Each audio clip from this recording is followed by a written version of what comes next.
Train യാത്രക്കാരെ ലക്ഷ്യം വെച്ച് മോഷണം നടത്തുന്ന കുപ്രസിദ്ധ മോഷ്ടാവ് കൊല്ലത്ത് RPF പിടിയിൽ. ട്രെയിനുകൾ കേന്ദ്രീകരിച്ച് മോഷണ പരമ്പര നടത്തുന്ന നാമക്കൽ ശ്രീധരനാണ് പിടിയിലായത്.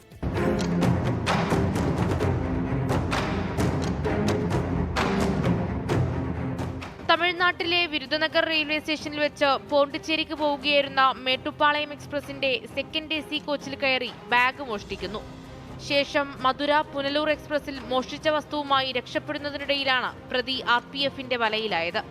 ട്രെയിനിൽ യാത്രക്കാരുമായി അടുപ്പം സ്ഥാപിച്ച ശേഷം ബാഗ് മോഷ്ടിച്ച് കടന്നുകളയുന്നതാണ് കാലങ്ങളായുള്ള പ്രതിയുടെ രീതി.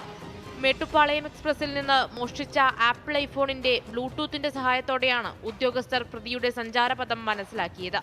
ശേഷം കൊല്ലം റെയിൽവേ സ്റ്റേഷൻ പരിസരത്ത് നിന്ന് പിടികൂടുകയായിരുന്നു. ബാഗിലുണ്ടായിരുന്ന 1.5 ലക്ഷത്തിലധികം രൂപ വില വരുന്ന ആപ്പിൾ ഐഫോൺ, ലാപ്ടോപ്പ് മുതലായവ കണ്ടെടുത്തിട്ടുണ്ട്. തിരുനെൽവേലി, മധുര, വിരുദനഗർ എന്നീ റെയിൽവേ സ്റ്റേഷനുകളിൽ മുൻപ് നടന്ന മോഷണവുമായി ഇയാൾക്ക് ബന്ധമുണ്ടോ എന്നും RPF നിലവിൽ അന്വേഷിക്കുകയാണ്. 24 തിരുവനന്തപുരം.